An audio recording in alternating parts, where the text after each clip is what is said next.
Hello साथीहरु, स्वागत छ मेरो यस भिडियोमा। म चाहिँ अहिले गोठालो जाँदैछु। यता वनतिर बाख्रा हेर्न सक्नुहुन्छ। हाम्रो गाउँ चाहिँ यता रहेको छ। हाम्रो घर चाहिँ यता हल्का त्यतातिर छ, देखेको छैन खासै। म चाहिँ यता वनतिर गोठालो जाँदैछु। त्यतादेखि आइयो त्यो बाटो, यता हुँदै यतातिर बाटो यस्तो छ। म चाहिँ टक्क ग्वाला जाँदैछु एकदमसँग। साथीहरू कोही छैनन्, म एक्लै हो। हाम्रो गाउँ चाहिँ यो नै हो। यही घर नि सबै खाली नै छन्।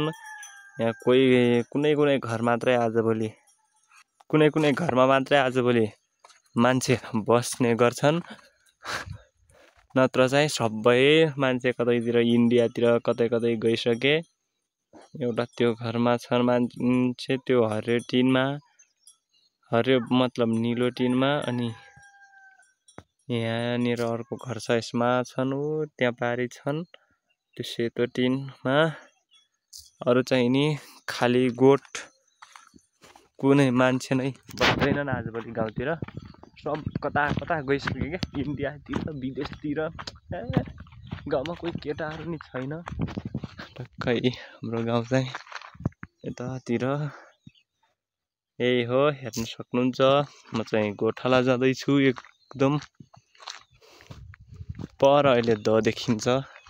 आज नि मैले दहतिर कुपिन्डे ताल, मिनी रारा पनि भन्छ कसैले कुपिन्डे ताल नि भन्छ। अहिले चाहिँ म कुपिन्डे ताल लग्छु। त्यतैतिर त्यो हल्का कुपिन्डे ताल माथितिर लग्छु। कुपिन्डे ताल माथितिर बाख्रा लग्छु। हजुरहरूलाई कुपिन्डे ताल, मन्दिर, डुङ्गा पनि देखाउने छु देखिएसम्म। अनि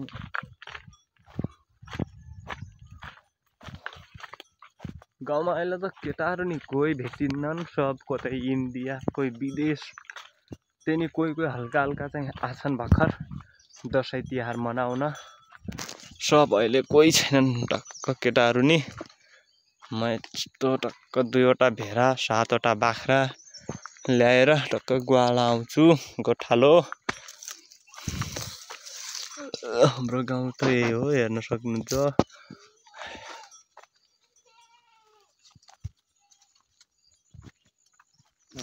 हाम्रो गाउँ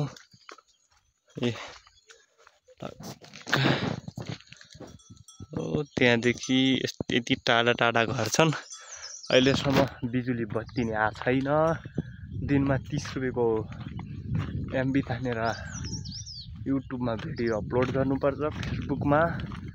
मेरो च्यानललाई सब्सक्राइब गरिदिनु होला साथीहरू। अहिले चाहिँ म कुपिन्डे ताल हल्का धेरै देखिने ठाउँमा पनि आइसकेको छु।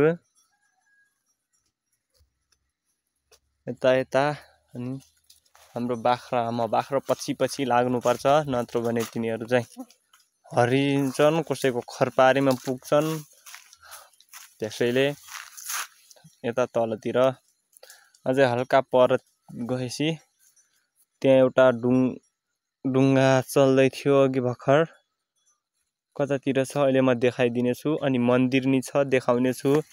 हल्का उता पर एउटा सानो बाटो छ, हल्का रोड जस्तै। त्यहाँ गएर हजुरहरूलाई देखाइदिनेछु म मन्दिर। तल डुङ्गा छ, त्यहाँ देख्न सक्नुहुन्छ। कुपिन्डे तालमा चाहिँ त्यो चाहिँ ऱ्याफ्टिङ बोट हो साथीहरू। अहिले उता पर यतातिर चाहिँ अझै उता पुगेपछि चाहिँ म धेरै डुङ्गा छ त्यहाँ। अब आजभोलि हल्का मान्छे आउँदैनन्, हल्का पछि धेरै मान्छे आएपछि चाहिँ यहाँ धेरै हुन्छन् डुङ्गा चाहिँ। डुङ्गामा धेरै चढेका हुन्छन्। आज चाहिँ एउटा मात्रै त्यो साइडमा छ। म चाहिँ अहिले उता परतिर जाँदैछु। यता परदेखि चाहिँ अहिले राम्रोसँग देखिन्छ कुपिन्डे ताल। कुपिन्डे ताल, कुपिन्डे दह, मिनी रारा धेरै नामले चिनिन्छ यसलाई।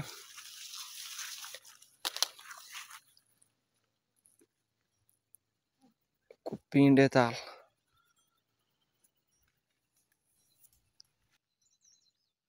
साथीहरू, अहिले चाहिँ म अझै यता आइसकेको छु। कुपिन्डे ताल अझै धेरै देखिने ठाउँमा हल्का उता परतिर गएर म हजुरहरूलाई देखाउने छु।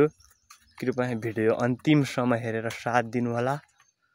यस च्यानललाई सब्सक्राइब गर्नुभएको छैन भने सब्सक्राइब गरिदिनु होला। हजुरको एक सब्सक्राइबले मलाई अझ यस्तै भिडियो बनाउन हौसला मिल्नेछ।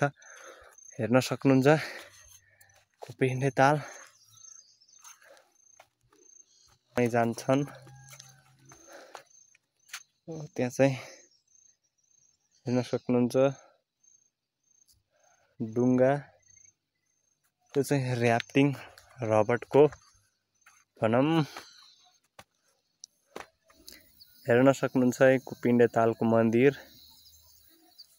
त्यहाँ चाहिँ गाडी छन् थोरै, यतातिर मान्छे। डुङ्गा हेर्न सक्नुहुन्छ। अनि त्यो चाहिँ नगरपालिकाले हालेका भवन हुन् सुनेको मैले, सायद तिनै होलान्। अनि त्यहाँ चाहिँ हल्का हल्का पसलहरू छन्। आज चाहिँ मान्छे छैनन्, कुनै दिन चाहिँ धेरै हुन्छन्। डुङ्गा नि धेरै चलेका हुन्छन्। डुङ्गामा चढेर मान्छे यता घुम्ने धेरै गरिरहेका हुन्छन्। यहाँ चाहिँ यतातिर मन्दिर, यो चौरभरि चाहिँ मेला लाग्ने गर्दछ अब आउँदै गरेको। मलाई ठ्याक्क कति कति भन्ने थाहा भएन, तर गाईको तिहारको ठिक 15 दिन पछाडि पूर्णिमामा चाहिँ यहाँ मेला लाग्ने गर्दछ। मलाई ठ्याक्क यसपटक कति गते चाहिँ थाहा भएन, हजुरहरूलाई भन्ने छु। हेर्न सक्नुहुन्छ ऱ्याफ्टिङ बोट। अरू बोट चाहिँ त्यतातिर छ, यहाँदेखि हल्का देखिएको छैन। म कुनै दिन त्यहाँ गएछु भने हजुरहरूलाई डुङ्गामा चढेको सबै भिडियो ल्याएर आउनेछु। कृपया यस च्यानललाई सब्सक्राइब गरिदिनु होला।